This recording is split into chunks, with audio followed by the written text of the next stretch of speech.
When you look at the night sky, you can see thousands of stars using nothing but your eyes, far from the lights of cities. In fact, there are many more stars in the sky which are too faint for us to see. Every single star that you can see is a part of our Milky Way galaxy, our heavenly home that has captured people's attention for ages. The shimmering band of stars, dust, gas, and dark matter that makes up the night sky captures our attention. These elements are all held together by gravity. As we navigate through the cosmos, an intriguing enigma emerges. What is the Milky Way truly like? What makes it up? And where does our solar system exist in the Milky Way?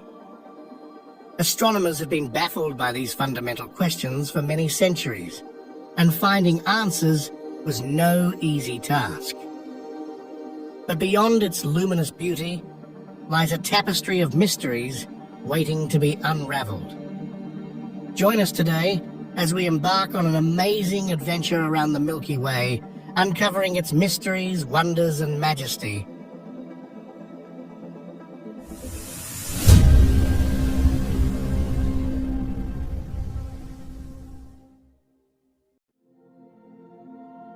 You're probably somewhat familiar with our solar system. If nothing else, you probably already know that it contains 8 planets, in addition to the Earth, the Sun, moons, and several other celestial bodies like asteroids and Pluto. However, there is a lot more beyond the solar system of which you may not be aware. From Earth, we can see roughly 6,000 stars without the use of a telescope. Even while that seems like a large number of stars, it represents a very small portion of the total. In fact, for every star you can see, there are more than 20 million you cannot see. The majority of stars are either too dim, too far, or obstructed by clouds of cosmic dust. While the Milky Way galaxy contains all of these stars, there are other larger galaxies as well, including the Andromeda galaxy. Every galaxy is a system made up of various stellar remnants, interstellar medium, and star systems. Astronomers believe there are 100 billion galaxies in the cosmos, yet they are not sure.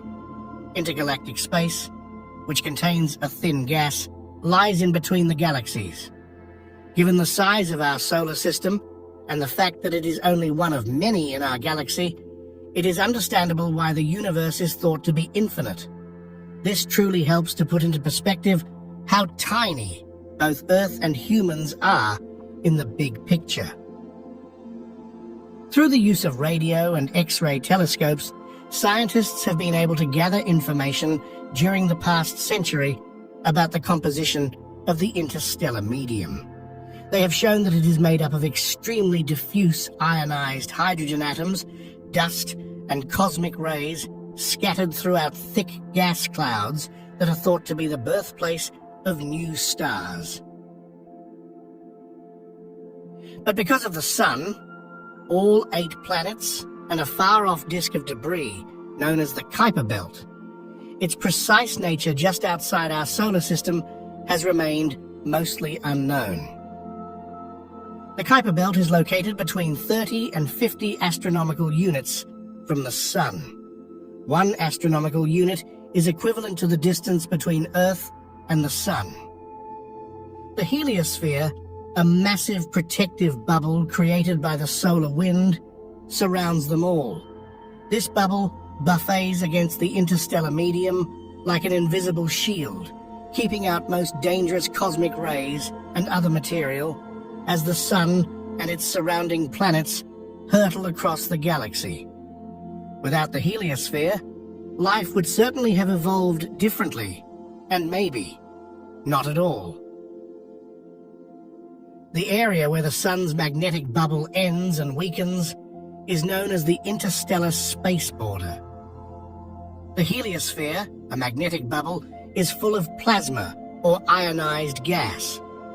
The solar wind, which pulls magnetic field lines away from the Sun, blows material into the heliosphere.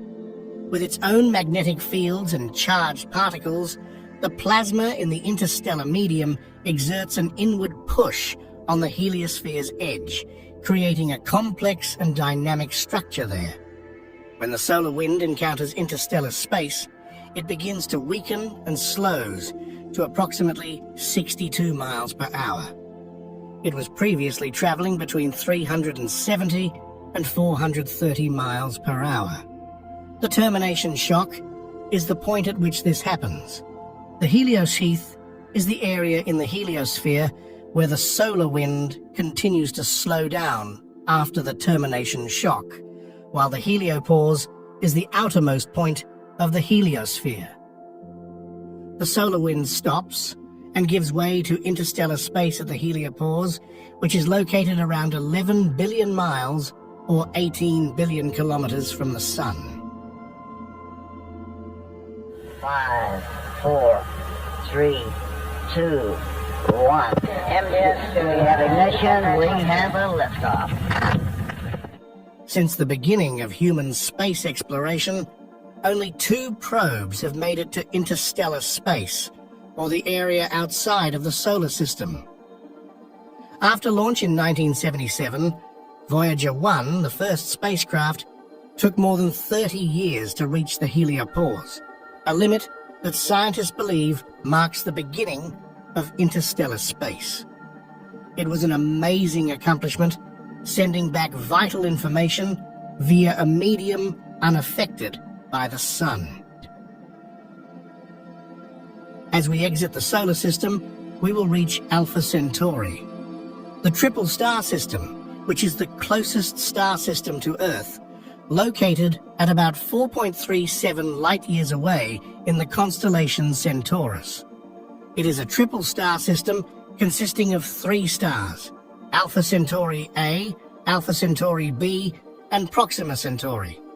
Alpha Centauri AB is a binary star system made up of Alpha Centauri A and B, which are Sun-like stars, classified as Class G and K, respectively. These 2 main stars have an apparent magnitude of -0.27, making them appear to be a single star to the unaided eye. Only Sirius and Canopus are brighter than it, making it the brightest star in the constellation and the 3rd brightest in the night sky. Alpha Centauri B is smaller and colder than Alpha Centauri A, with 0.9 solar mass and less than 0.5 solar luminosity. While Alpha Centauri A has 1.5 times the luminosity and 1.1 times the mass of the Sun, the 2 have a 79-year orbital period around a shared center.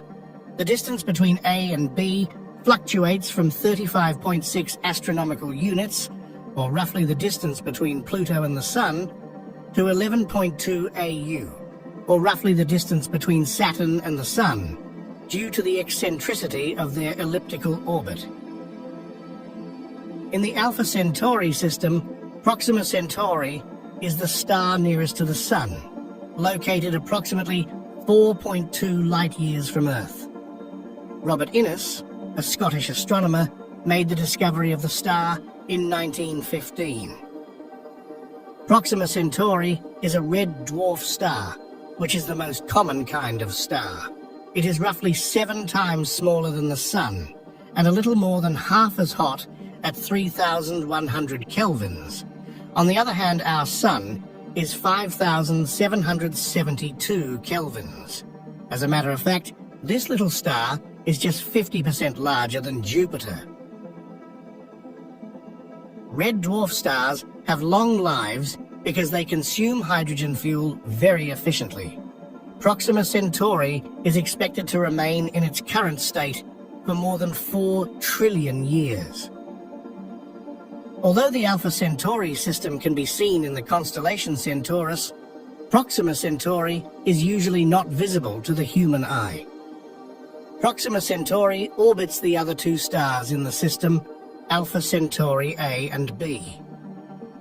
Proxima Centauri takes 550,000 years to complete an orbit of A and B, With an apparent visual magnitude of 11, Proxima Centauri is the dimmest of the three stars.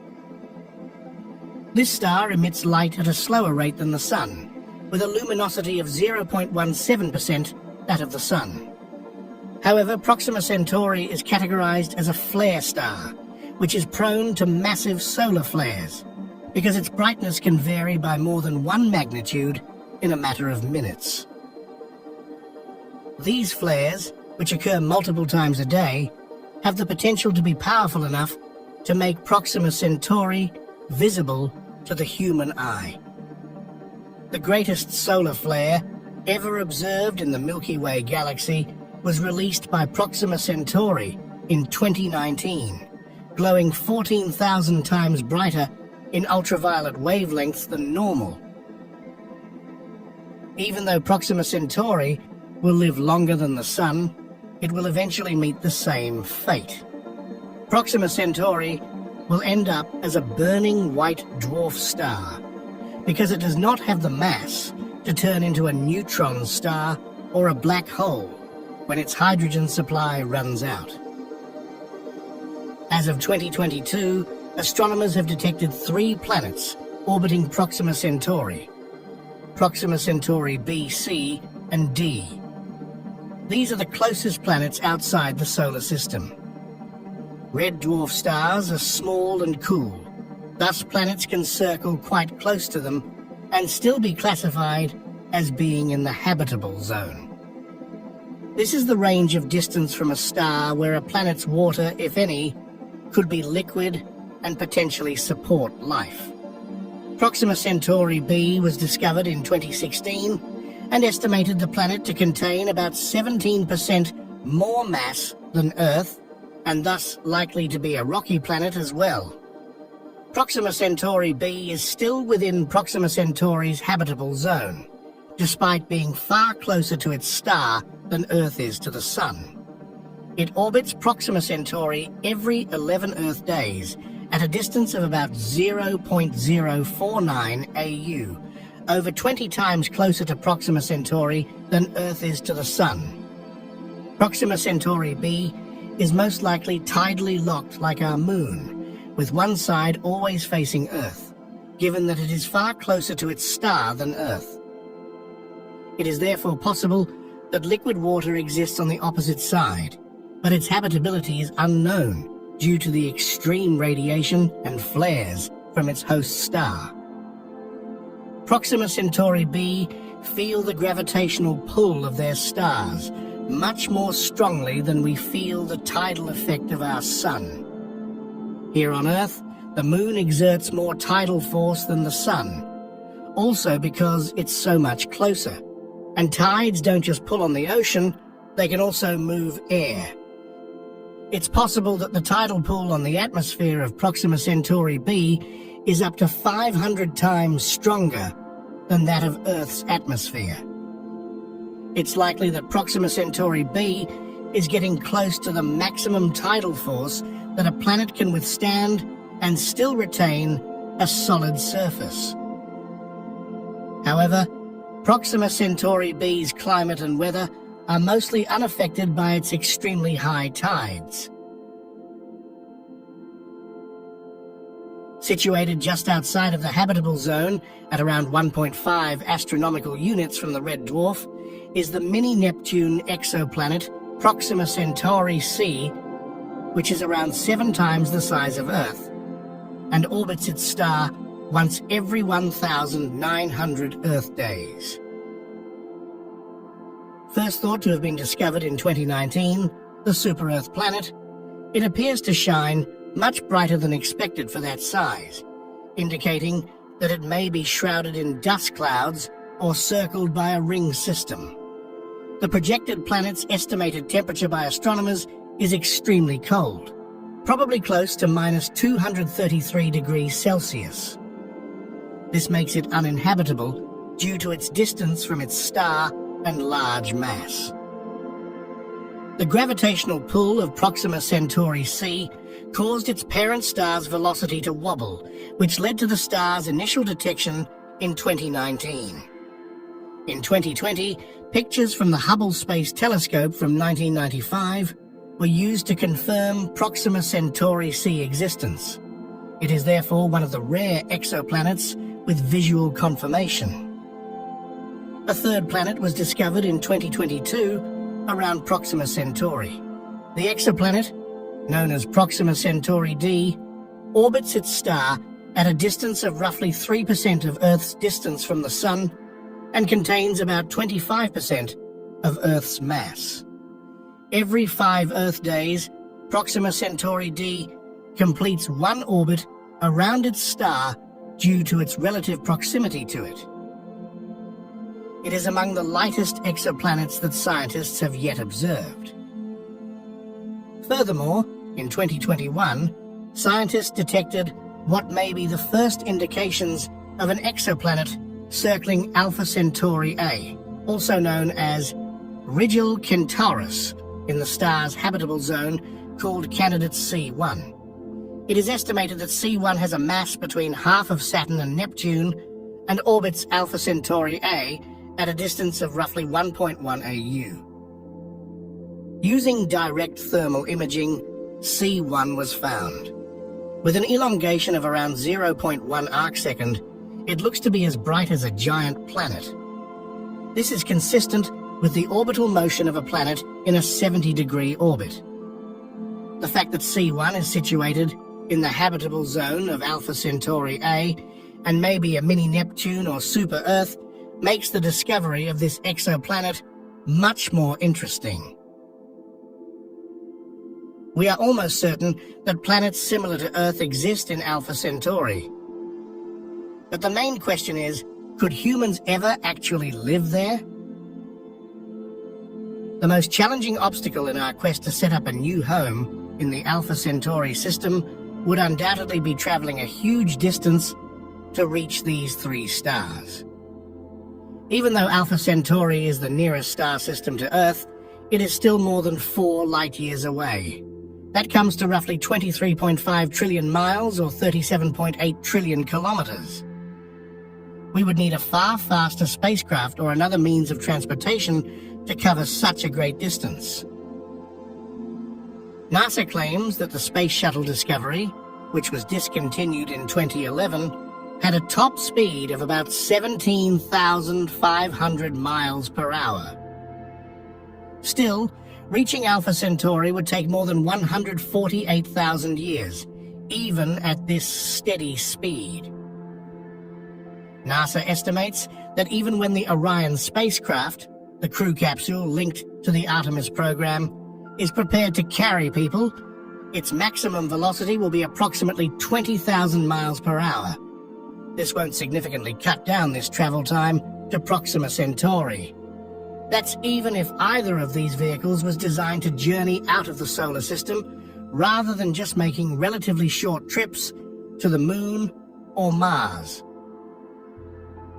As we have already discussed, the only spacecraft to make it out of the solar system thus far are Voyager 1 and 2. Even at their top speed of over 35,000 miles per hour, it will take them nearly 40,000 years to travel 2 light years to reach the indistinct boundary between Proxima Centauri and our solar system.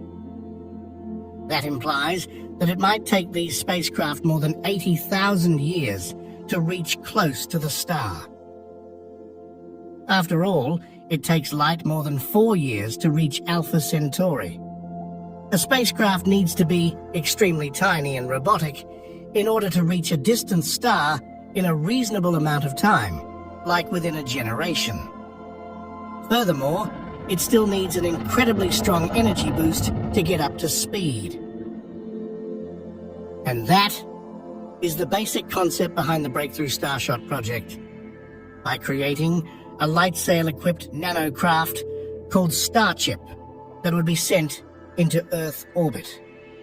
The mothership would release the tiny probes one at a time, which would then ride the beams of a colossal ground-based laser array. The main challenge, though, is the Earth's atmosphere, which distorts laser and incoming light and makes it challenging to apply the force required to move a spacecraft forward. Much more potent lasers on the ground would be able to keep a close focus on the space mission thanks to small lasers mounted on satellites that would evaluate atmospheric impacts in real time. To send out the vessel at any given time, the required lasers need an astounding 100 gigawatts of power, which is equal to the total US electricity usage. But the lasers only need to operate for 10 minutes at full power. They plan to employ 100 million lasers to distribute the electricity across an area of 1 kilometer square. The Starshot team is determined to push the boundaries of space exploration. When the lasers are switched off, the object racing through space will be traveling at a stunning 20% of the speed of light, more than 130 million miles per hour, or 216 million kilometers per hour, with a diameter of little over 10 meters. This spacecraft could reach to Alpha Centauri in about 22 years. But it might be significantly slowed down by the sun's gravitational pull and interstellar debris. It will take 4 more years for the spacecraft's signals to reach Earth, even if they make it to Alpha Centauri. Alpha Centauri is moving toward Earth, but very slowly, and doesn't pose an immediate cause for concern. The distance between Alpha Centauri and Earth as of 2024 is approximately 3.26 light years. It will be at its closest in 29,700 AD, when it will be approximately 3 light years away. Over the course of a human lifetime, the slow change in distance will have no noticeable impact on Earth or the solar system. Space is a remarkable place. We're learning new things about it every day. Leaving Alpha Centauri behind, we travel on to the Barnard Star, the second nearest star to the Sun, at a distance of 5.95 light years. It has the name Edward Emerson Barnard, in honor of the American astronomer who made the discovery in 1916. With an estimated age of 11 to 12 billion years, or roughly twice that of the Sun, Barnard's star is an old star, and most likely a thick disk member of the Milky Way. Red dwarfs that are young or middle-aged often spin fast enough to produce powerful magnetic fields, which can result in flares that quickly double a star's brightness. But Barnard's star was too old to show this kind of behavior. However, on July 17, 1998, Diane Paulson and her colleagues at NASA's Goddard Space Flight Center revealed that a flare similar to this one had been released by Barnard's star. At the time, the star's spectra was being obtained using the 2.7-meter telescope at McDonald Observatory by William Cochran of the University of Texas at Austin. His hope had been to find alterations that would point to the existence of planets in orbit. Rather, he saw emission lines in the spectrum, which showed that the star might be flaring. 4 years later, Cochrane team's investigation revealed that the star's hot blue flare was similar to those from younger red dwarfs, even though it was quite old. The temperature of the flare was at least 8,000 Kelvin, which was more than twice as hot as the 3,100 Kelvin temperature of the star. As Barnard's star gets closer to us, its distance from us is decreasing by 0.036 light years every century, at an incredibly fast speed of 108 kilometers per second, or 67 miles per second. Its closest approach to the Sun will be at a distance of just 3.85 light years by 11,800 AD. In terms of its proper motion, Barnard's star is also the fastest moving star in Earth's skies. Another feature that makes Barnard's star unique is the largest proper motion of any star, which is approximately 10.4 arcseconds per year, or the equivalent of a lunar diameter every 180 years. Since of this and its relative closeness, it is an ideal target for exoplanet searches, since any systematic variations in its motion across the sky brought on by planets in orbit would be more noticeable. Finally, a planet was found around Barnard's star in 2018. The planet orbits the star at a distance of roughly 60 million kilometers or 37 million miles on a 233-day orbit, with a mass at least 3.2 times that of Earth. The planet is not in the habitable zone due to the star's low brightness, and any water on its surface would probably be frozen. As we go farther away, around 8.6 light-years away, near the constellation of Orion, we will find Sirius, also known as the Dog Star, or Sirius A, which is the brightest star in Earth's night sky. With a mass twice that of the Sun, Sirius has a diameter of 1.5 million miles or 2.4 million kilometers. The star Sirius would outshine our Sun by a factor of more than 20 if it were positioned next to it. Within the Canis Major constellation, Sirius is a binary star. The star's name comes from the Greek word Sirios, which means glowing or scorching. With a surface temperature of almost 18,000 degrees Fahrenheit, Sirius has a bluish tint and is 25 times brighter than the Sun. It is clearly visible in the winter night sky of the Northern Hemisphere. The ancients were familiar with Sirius due to its extreme brightness. Nevertheless, astronomers were taken aback when Sirius B, a companion star, was discovered in 1862. The star is visible to the naked eye. On the other hand, Sirius B is 10,000 times fainter than Sirius. Thanks to data from the Hubble Space Telescope, astronomers were finally able to estimate the mass of this faint object in 2005, despite the fact that it is extremely difficult to observe from Earth. Within 20 light-years of the Sun are around 131 objects, including stars, brown dwarfs, and sub-brown dwarfs. Only 22 stars are bright enough to be seen without a telescope, meaning their visible light must be at least 6.5 apparent magnitude, the lowest brightness that can be seen with the naked eye from Earth. The known 131 objects are bound in 94 stellar systems. Out of these, 103 are main sequence stars, consisting of 23 typical stars with a higher mass and 80 red dwarfs. In addition, scientists have discovered 21 brown dwarfs, one sub-brown dwarf, WISE 08550714, which is possibly a rogue planet, and 6 white dwarfs. White dwarf are stars that have used up all of their fusible hydrogen. A red dwarf candidate, known as Schultz's star, and a companion brown dwarf, passed near the edge of the Oort cloud around 70,000 years ago. At this moment, it is approximately 22 light-years away from the Sun and has likely triggered a comet storm that will take over 1 million years to reach the inner solar system. The Kuiper Belt object's orbits were impacted by its passage. Some other stars, such as the G-type star HD 7977, have also been researched.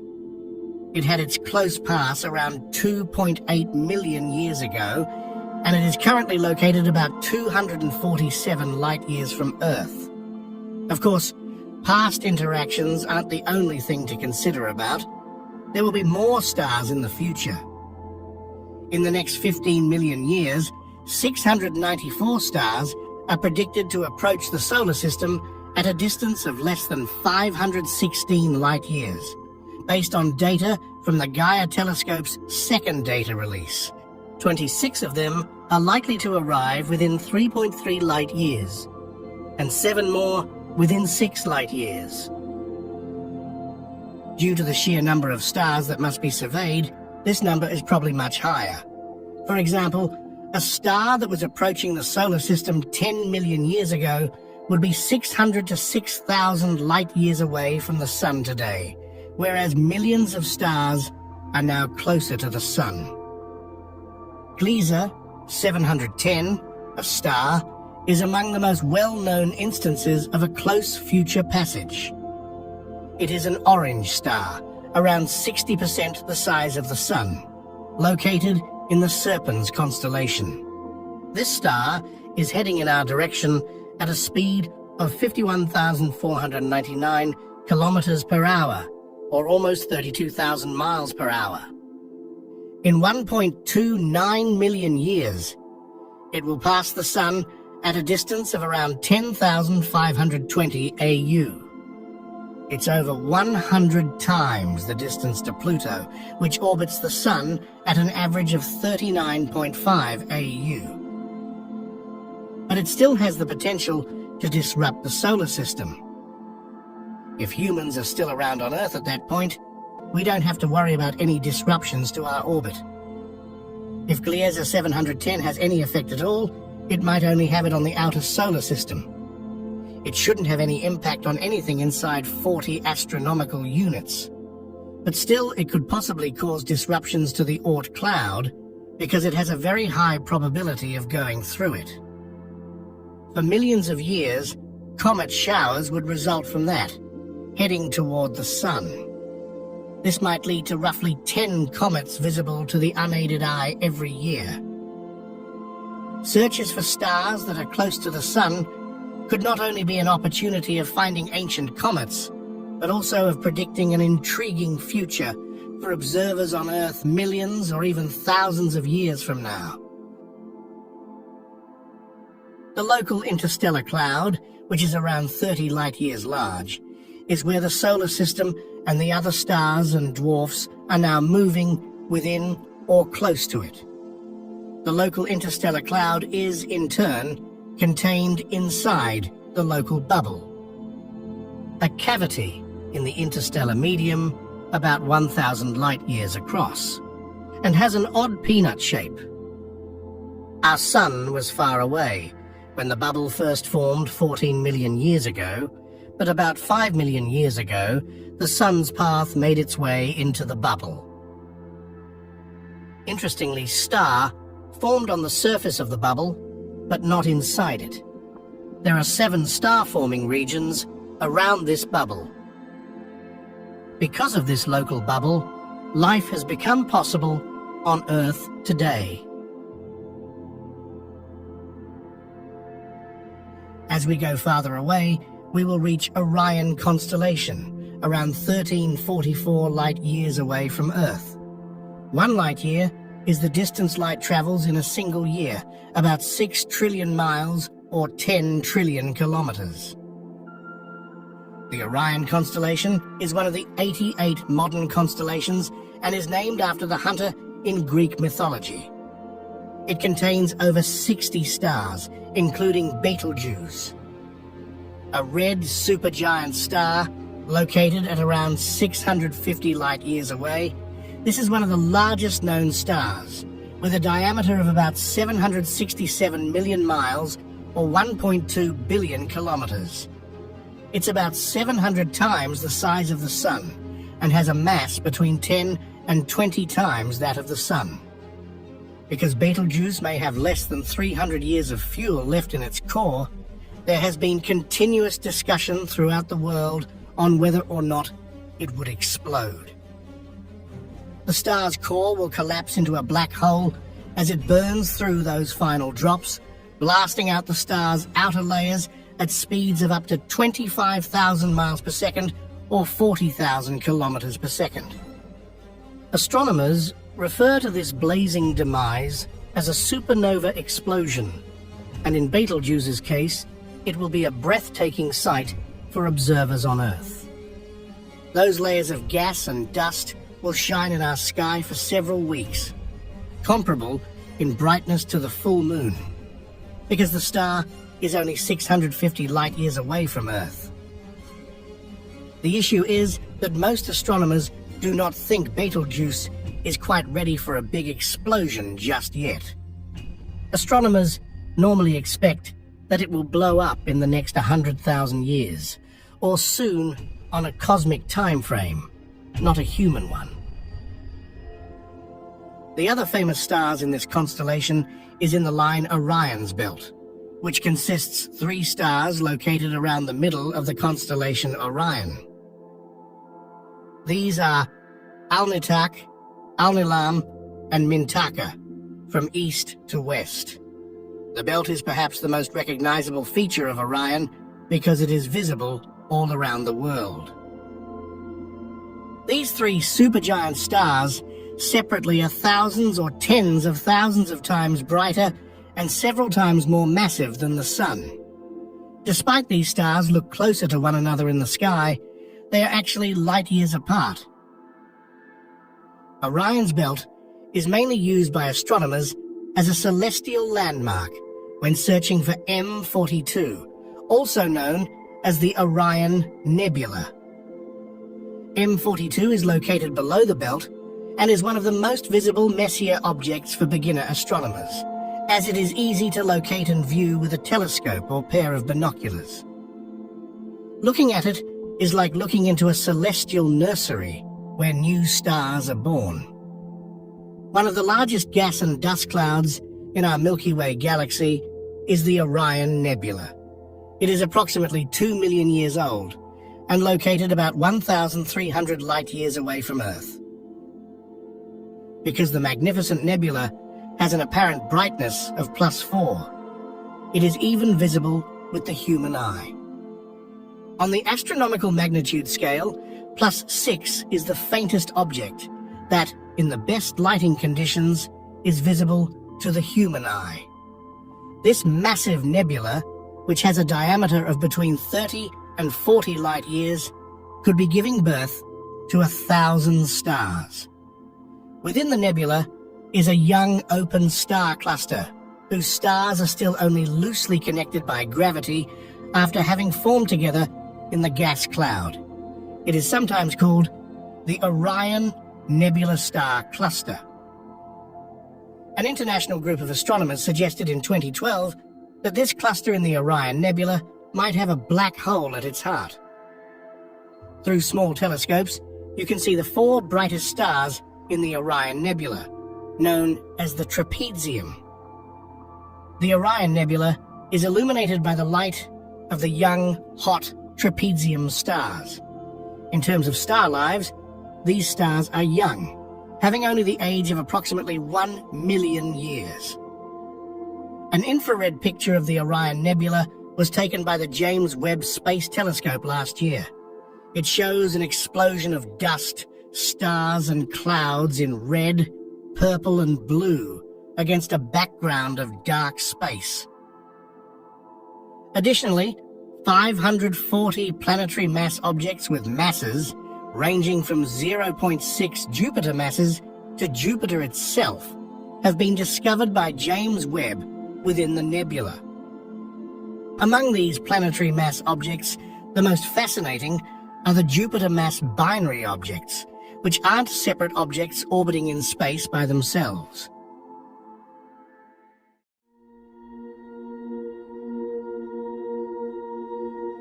Our Milky Way galaxy is a spiral galaxy.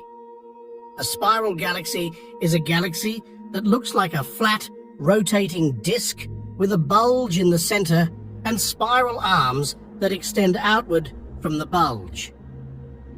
While there are many minor arms and just 2 major arms in our spiral galaxy, astronomers used to believe that there were 4 major arms. Scientists have found that just 2 arms, wrapping off the ends of a central bar of stars, dominate the Milky Way's beautiful spiral structure. These discoveries were made possible by NASA's Spitzer Space Telescope using infrared imagery.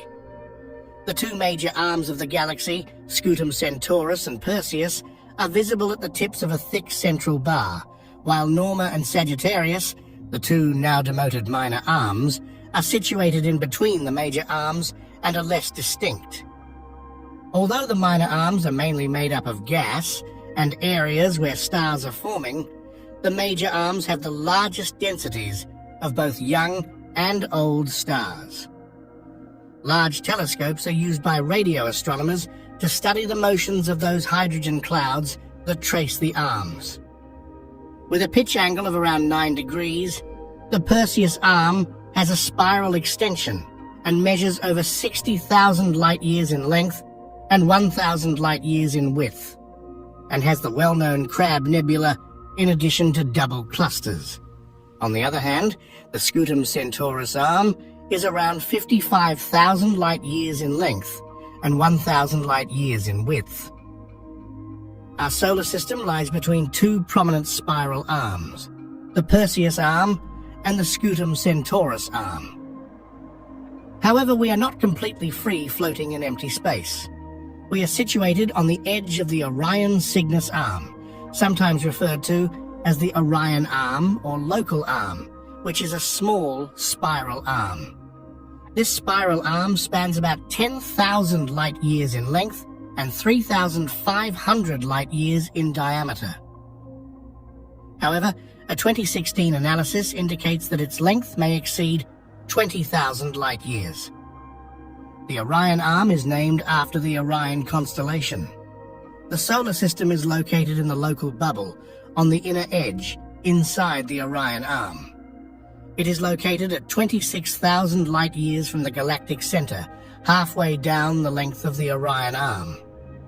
You might be surprised to hear that the Sun takes 250 million years to complete one rotation around the Milky Way. This is referred to as a cosmic year or galactic year. Thus, during its lifetime, the Sun is estimated to have completed only 18 to 20 orbits since the beginning of mankind.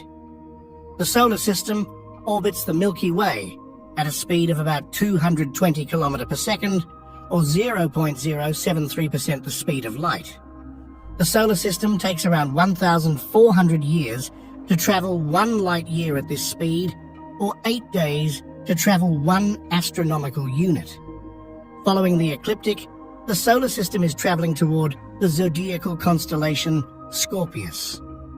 The last time the solar system was in this position in the Milky Way, there were still dinosaurs on Earth. Who knows when it will happen again? Humanity might be extinct, or it might have evolved into something else entirely. Our place in the galaxy is important because it seems that galaxies have habitable zones, just like planetary systems. Because many of the Milky Way's suns orbit the galaxy along paths that take them through the deadly spiral arms, an astounding 95% of them may not be able to support habitable planets. Radiation from the crowded stars is deadly for any star that goes through one of these stellar swarms. In order to maintain its alignment with the galaxy's rotation, our solar system orbits sufficiently far from the galactic center to stay in the calmer region between the spiral arms. Within a large and intricate galaxy, the Earth and its planetary siblings are well situated in a quiet, resource-rich region.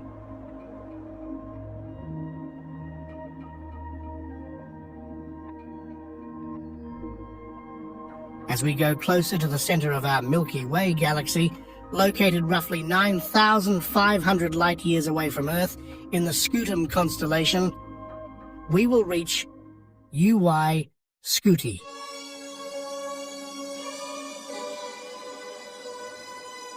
It's considered to be one of the largest known stars, with a radius of 1.18 billion kilometers, which is 1,700 times larger than the Sun's radius. This would give the star a diameter of over 8 astronomical units. That is equivalent to 8 times the distance between Earth and the Sun, or 150 million kilometers, or 93 million miles. Because of this hypergiant star's immense size, its outer surface would reach well beyond Jupiter's orbit, which is around 5 times further from the Sun than Earth. The gas nebula that is ejected from the star stretches 400 times the distance between Earth and the Sun, far beyond Pluto's orbit. Or look at it this way. More than 1 million Earths could fit inside the Sun, but some 5 billion suns could fit inside a sphere the size of UY Scuti. Not surprisingly, UY Scuti is classified as a hypergiant star, which is the classification which comes after supergiant and regular giant. Although it may be the largest due to its size, but it is not the heaviest or most massive star. The term mass in massive refers to the amount of matter in the star. The heaviest star is R136A1, which weighs in at about 300 times the mass of the Sun, but only about 40 times the radius of the Sun. On the other hand, UY Scuti has a size significantly larger than the Sun, although having only a mass between 7 and 10 times that of the Sun. Similarly, being so massive doesn't mean that UY Scuti is that hot either. In fact, its surface is almost half as hot as our Sun's. Another thing that makes UY Scuti particularly interesting is the fact that it's a variable star. Over time, variations in luminosity can be seen as a result of the material's continuous fluctuation at and near the surface, due to the unstable battle between the forces of gravity and fusion. These stars are of special interest to astronomers because they can shed light on the inner workings of stars. Although UY Scuti, like many other stars, is thought to be capable of supporting a planetary system, it's possible that the innermost exoplanets have already been swallowed by the host star's expansion. Furthermore, UY Scuti is so faint that it is improbable that we will ever be able to witness those exoplanets directly. As we go to the center of our Milky Way galaxy, around 26,000 light-years away, we see a celestial enigma. Sagittarius A. This supermassive black hole is an incredible cosmic monster that is beyond understanding. Sagittarius A is no ordinary black hole.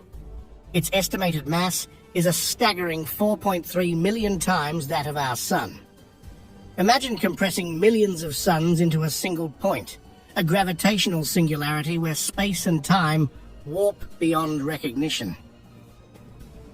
This massive monster is located at the heart of the Milky Way, our spiral galaxy.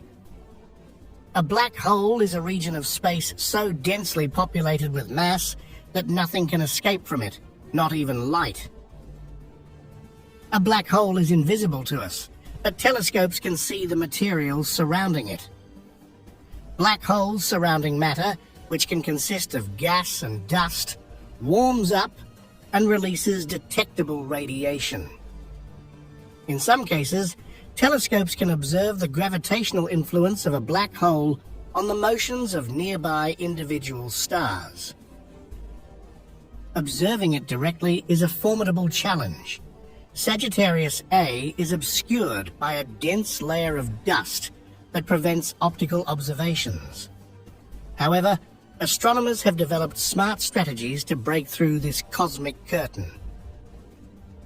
The Event Horizon Telescope, a network of radio telescopes spanning a planet, made history in April 2019, when it successfully obtained the second ever image of a black hole. This discovery comes after the EHT collaboration released the first picture of M87, the black hole, at the center of the farther-off Messier 87 galaxy in 2019. Sagittarius A was visible in the photograph as a dim outline against the brilliant background. This turbulent region, known as the accretion disk, feeds matter to the hungry black hole, causing occasional X-ray flashes. Despite Sagittarius A being less massive and more than 1,000 times smaller than M87, the two black holes look remarkably similar.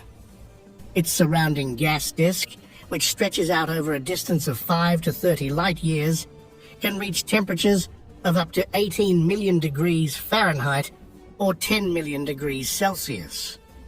Not only is the supermassive black hole at the center of our galaxy spinning, but it's doing so at nearly maximum speed, consuming everything in its path. Physicists use NASA's Chandra X-ray Observatory to study the X-rays and radio waves coming from material outflows in order to measure the rotating speed of the supermassive black hole in the Milky Way. A black hole's spin speed is represented by the letter A and ranges from 0 to 1, where 1 is the maximum rotational speed to a specific black hole and represents a significant portion of the speed of light. Physicists discovered that Sagittarius A rotates at a speed of 0.84 to 0.96, which is near the upper limit determined by the width of a black hole. The spin of a black hole differs from that of other celestial bodies. Black holes are truly regions of space-time defined by an outer non-physical boundary termed the event horizon, beyond which no light can escape, unlike planets, stars, and asteroids, which are solid things with physical surfaces. This implies that as black holes spin, they literally distort space-time itself, dragging anything inside the ergosphere with them. This phenomena, known as frame dragging or the lensing-Thirring effect, which implies that knowledge of a black hole's spin is necessary to comprehend how space acts around it. Additionally, the frame dragging around black holes produces strange visual effects. The path of light gets twisted or curved as it approaches a revolving black hole due to space-time's rotation. This causes a process known as gravitational lensing, in which the rotating black hole's gravitational pull bends the path of light. Frame dragging effects can result in the production of light rings and even the shadow of a black hole. These are examples of how light is affected by black holes' gravitational pull. The theoretical top speed of a black hole is determined by how it feeds on matter and thus how it grows. As matter falls into a black hole, it increases the black hole's spin. But there's a limit to how much angular momentum it can possess. The black hole's mass is another factor. The gravitational attraction of more massive black holes is stronger, making it harder to spin them up. This could explain why the rapidly feeding supermassive black hole at the center of galaxy M87, the first black hole ever captured on camera, is spinning at between 0.89 and 0.91, despite having the mass of 6.5 billion suns. While Sagittarius A, with its mass equivalent to about 4.5 million suns, has a spin speed between 0.84 and 0.96. But soon, something strange happened while researching this black hole. Some scientists believe that Sagittarius A may not be a black hole after all. Instead, it could be an immense concentration of dark matter. Imagine a dark pool of invisible matter forming the basic structure of our galaxy. Sagittarius A has never been directly confirmed, despite the fact that it is widely believed to be a black hole. To put it simply, it is an extremely bright radio emitter located at the Milky Way's galactic core. The astronomy community encountered a challenging problem. G2, a galaxy cloud, had moved a bit too close to Sagittarius A. The G2 gas cloud just kept drifting without undergoing any notable changes, despite the fact the supermassive black hole should have pulled it and destroyed it. Observing the interaction between the Sagittarius A and the G2 gas cloud revealed that G2 was not an ordinary gas cloud, as seen by the lack of effect. They explain that at least two components had to be present to allow the cloud to pass through that close to the black hole without being devoured. One is an extended, cold and low-mass gas cloud, and the other is a very compact segment, like a dusty object that dominated the detected emission from G2 as it passed by. Astronomers, however, may be more concerned with the possibility that Sagittarius A is not actually a black hole. First, scientists created a simulation of our galaxy because they were intrigued by the idea that the Milky Way's center might actually be a mass of dark matter. Researchers found that despite the galactic center's replacement, the Milky Way galaxy still exists and operates basically in the same manner throughout the simulations. The behavior of the rotating curve in the Milky Way's outer halo was identical to that of nearby S stars, or those connected to the radio source Sagittarius A. Taking their inquiries a step further, they proposed that darkinos, a family of particles related to fermions, may comprise the mass at the center of the Milky Way. Apart from its extreme features, such as devouring everything around it, darkinos would have the same properties as a black hole if they clumped together into a huge mass. Sagittarius A is mostly dormant and only occasionally absorbs gas or dust, but nonetheless has an estimated mass millions times that of our Sun. Although there are still a lot of unanswered questions concerning the supermassive black hole, future observations from the Event Horizon Telescope should shed light on these riddles. Stellar mass and intermediate mass black holes form when massive stars cease nuclear fusion and can no longer support themselves against complete gravitational collapse. The mechanism that forms supermassive black holes like Sagittarius A is unclear because there are no stars large enough to directly collapse into a black hole of this size. There are two possible explanations. Either smaller black holes merge in order to form larger black holes, or smaller black holes grow enormously large by consuming gas and dust from their surrounding. Sagittarius A remains an astronomical marvel, a cosmic mystery at the heart of the Milky Way. As our understanding deepens, we continue to unravel our galaxy's secrets.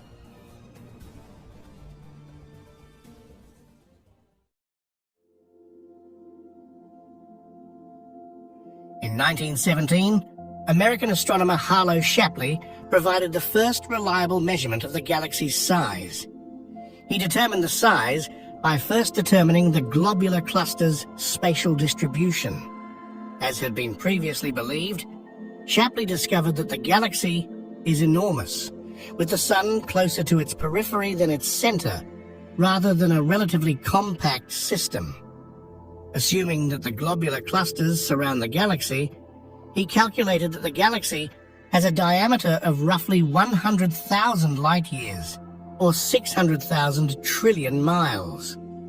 The Sun is located approximately 30,000 light-years from the galaxy's center. His values have held up remarkably well over the years. The Milky Way's stellar disk is roughly the size predicted by Shapley's model. Dark matter, or invisible matter, may fill an even larger volume than expected, while neutral hydrogen is somewhat more widely distributed. According to recent calculations, a dark matter area that includes a few visible stars might have a diameter of about 2 million light-years.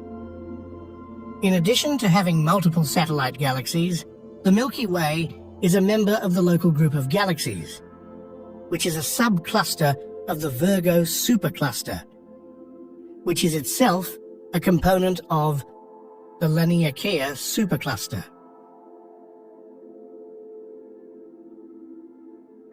There are at least 100 to 400 billion stars in our galaxy, and at least that number of planets. The Milky Way and everything else in space are in motion. The radiation from the Big Bang, known as the cosmic microwave background, is used as a reference point for calculating the speed of objects in space. The Milky Way galaxy is thought to be traveling at a speed of roughly 600 kilometers per second, or 372 miles per second, inside the local group of galaxies. Since the oldest stars in the Milky Way are almost as old as the universe, they most likely formed shortly after the Big Bang's dark ages. The galactic nucleus is the site of a wide range of activity, apparently powered by the black hole. The region emits X-rays and infrared light, and it is possible to see fast-moving gas clouds there. Data clearly show that matter, including some gas from the Z direction, that is perpendicular to the galactic plane, is being drawn into the black hole from outside the nuclear zone. As the gas nears the black hole, the central object's strong gravitational force squeezes the gas into a rapidly rotating disk, which extends outward about 5 to 30 light-years from the black hole. Surrounding the nucleus is an extended bulge of stars that is nearly spherical in shape, and that consists primarily of population 2 stars, though they are comparatively rich in heavy elements. A star's metallicity, or the amount of elements heavier than helium in its composition, divides stars into 3 primary population groups. Population 3 are the oldest, and population 1 stars are youngest, like our Sun. The disk portion of the galaxy contains the population 1 stars. Their ages range from 0 to 10 billion years. The spiral arms include the younger ones. The orbits of population 1 stars are well organized, with roughly circular paths in the galactic disk's midplane. Young star clusters made of population 1 stars are called open clusters because the stars are loosely bound together, in contrast to the old concentrated globular clusters. Compared to population 2 stars, population 1 stars have a higher abundance of elements heavier than helium. Astronomers frequently refer to elements heavier than helium as metals. The oldest population 1 stars have somewhat eccentric orbits that can carry them up to 3,000 light-years from the disk plane, and they have a metal abundance 0.1 times that of the Sun. The population 2 stars inhabit the spheroidal component, the stellar halo and bulge. They have masses of less than or equal to 0.8 solar masses because they are old. Their ages range from 10 to 13 billion years. Their orbits are much more randomly oriented than the population 1 orbits and are highly elliptical. As a unit, the spheroidal component has little overall rotation. Population 2 stars make up globular clusters. Globular clusters were used to find the center of the galaxy because they swarm around the center like bees around a hive. On the other hand, population 3 stars are those that have not been directly observed. They are believed to have virtually no heavy elements at all. These stars are thought to be the first ones that formed in the primordial universe shortly after the Big Bang. They were extremely massive and hot, and they burned their fuel very rapidly, turning hydrogen and helium into heavier elements. When they die, they explode as supernova, scattering some of these elements into the surrounding space. These stars probably created the first heavy elements that became part of later stars, and to have played a key role in the formation of the first galaxies. Numerous globular clusters of related stars are mixed in with the stars, and both the stars and the clusters orbit the nucleus almost radially. Our galaxy is surrounded by a huge hot gas halo that is several hundreds of thousands of light-years in diameter. A halo is a spherical cloud of stars surrounding a galaxy. The mass of the halo is thought to be roughly equal to the total mass of all the Milky Way's stars. Astronomers have proposed that the Milky Way's halo is composed of two populations of stars. The Paranol Observatory's findings indicate that the stars in the inner halo are 11.5 billion years old. The outer halo is thought to be made up of the stellar components of smaller galactic systems. The stars in the halo are older and have lower metal content in them than the majority of the stars in the Milky Way's disk. The halo also contains gas and dark matter. The halo is evidence of the two galaxies that collided billions of years ago and reinforces the idea that the Milky Way has a dynamic origin story.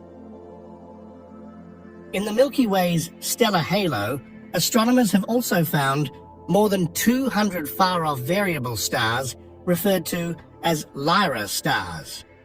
These stars serve as important standard candles that are used to measure astronomical distances and are often found in globular clusters. The farthest star from Earth is about 1 million light-years away, which is nearly half the distance to Andromeda. About 90% of the matter in our galaxy is dark matter, or matter that is invisible to the human eye. Stars make up the remaining 10 to 15% of the visible stuff in the Milky Way, which is composed primarily of gas and dust. Simulations of the Milky Way's rotation have shown that this massive amount of dark matter produces an invisible halo. If the dark matter did not exist, then the stars within the Milky Way would orbit much slower than has been observed. The Milky Way's dusty ring can be observed in the night sky on a clear night. As we are located approximately 26,000 light-years away from the center of the Milky Way, we are unable to capture images of the disk. Any depiction of our galaxy that you have ever seen is either an artist's portrayal of it or a separate spiral galaxy. We don't have a picture of the Milky Way as a whole, since we can only capture images of it from within the galaxy. So why do we believe that it is a barred spiral galaxy? There are several clues. The first clue to the shape of the Milky Way comes from the bright band of stars that stretches across the sky. In locations with dark night skies, this band of stars can be viewed with the naked eye. That band comes from seeing the disk of stars that forms the Milky Way from inside the disk, and tells us that our galaxy is basically flat. Many telescopes, both on Earth and in space, have captured photographs of the Milky Way disk by capturing a sequence of images in different directions, which is similar to creating a panoramic photo with your phone or camera. The concentration of stars in a band adds to the evidence that the Milky Way is a spiral galaxy. If we lived in an elliptical galaxy, we would see the stars of our galaxy spread out all around the sky, not in a single band.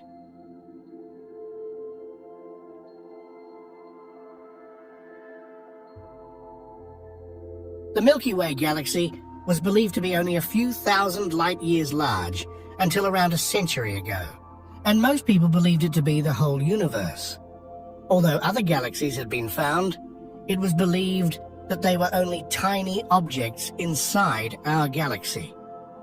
French astronomer Charles Messier discovered the first galaxies in the 17th century, although he had no idea what they were at that time.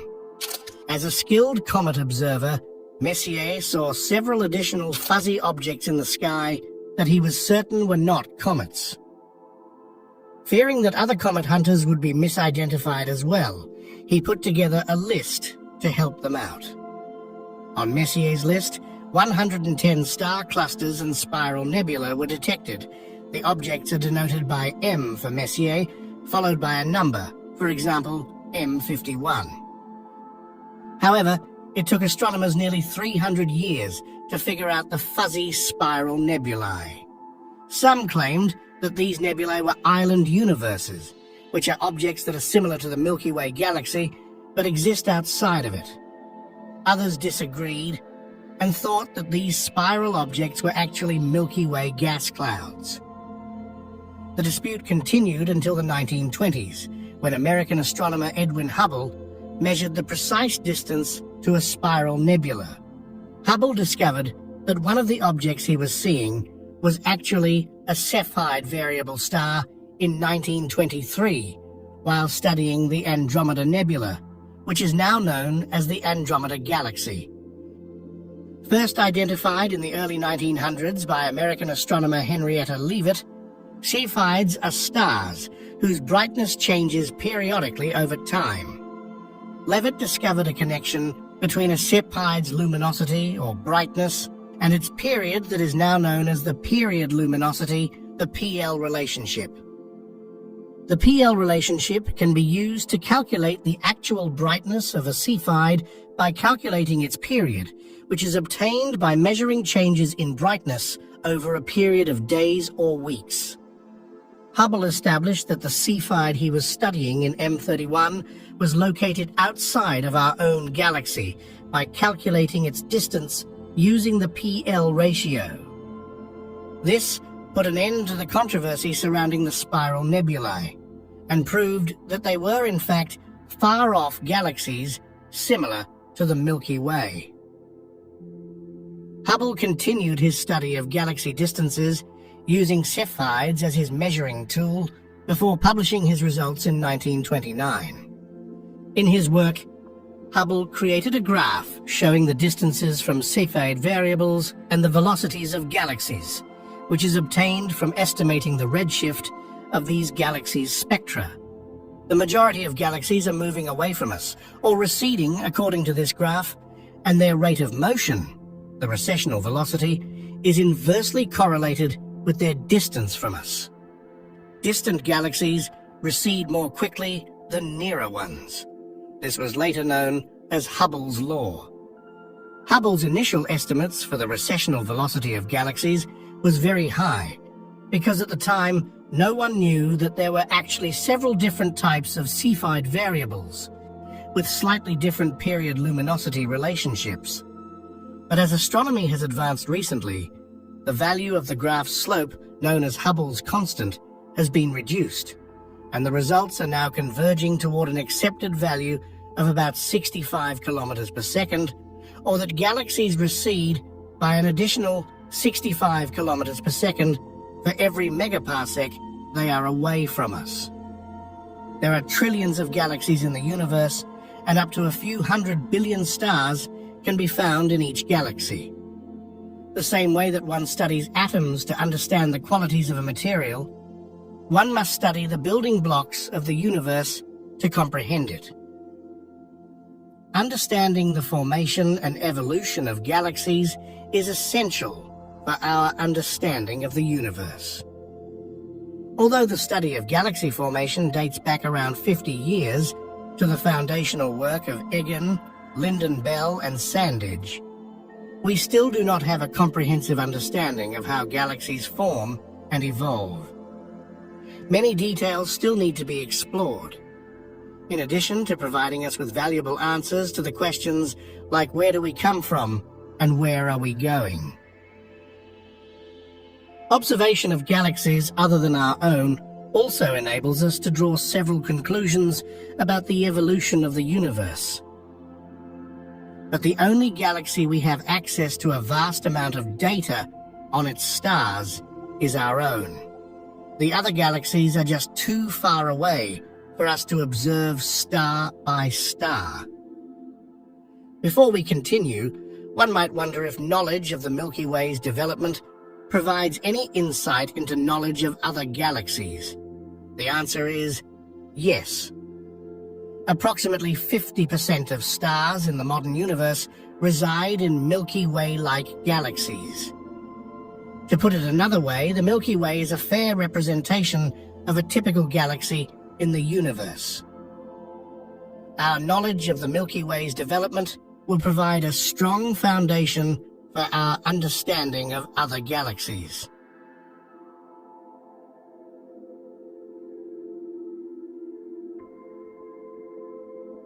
Soon after the Big Bang, which occurred 13.61 billion years ago, the Milky Way began as one or more small overdensities in the universe's mass distribution.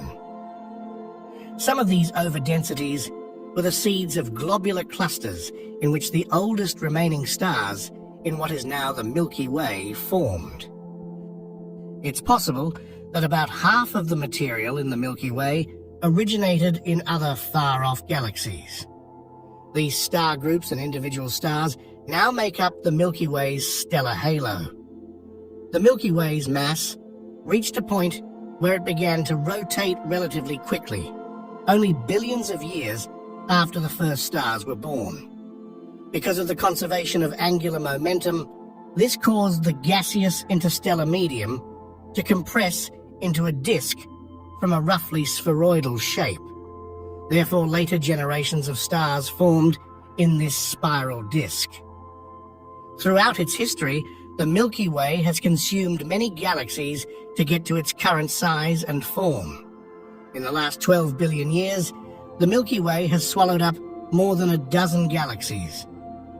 According to cosmological simulations, it merged with a particularly massive galaxy known as the Kraken, approximately 11 billion years ago.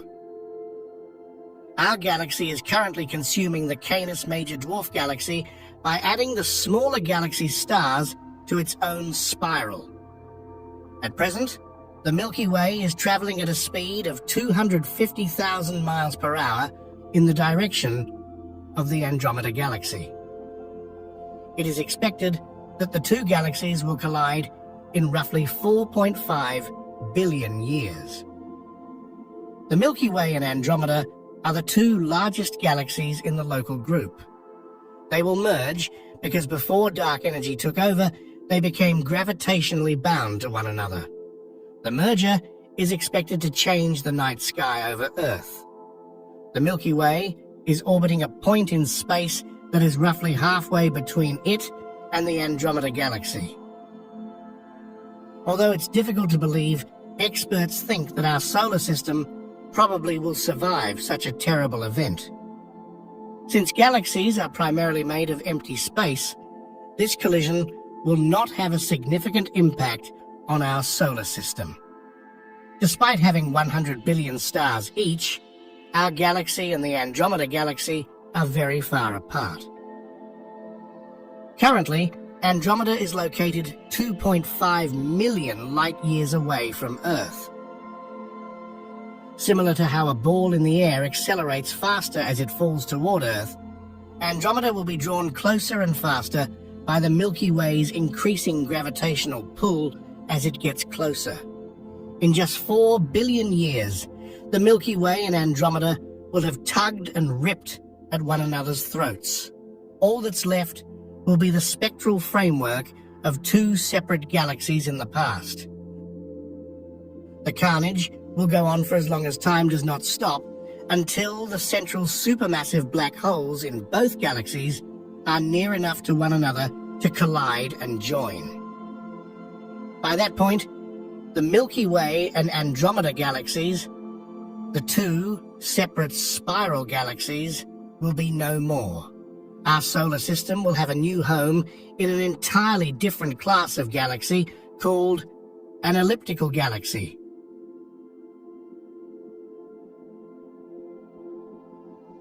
What about life on Earth then?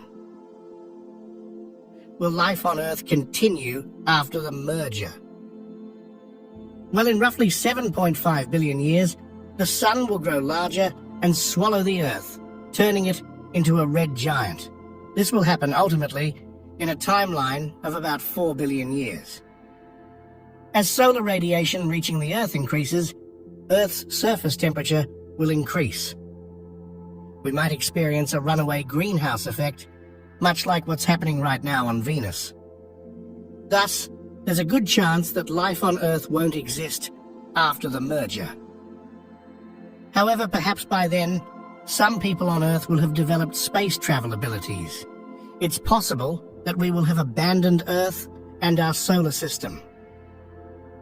The view of Andromeda colliding with the Milky Way might still be available to us, although from a slightly different angle.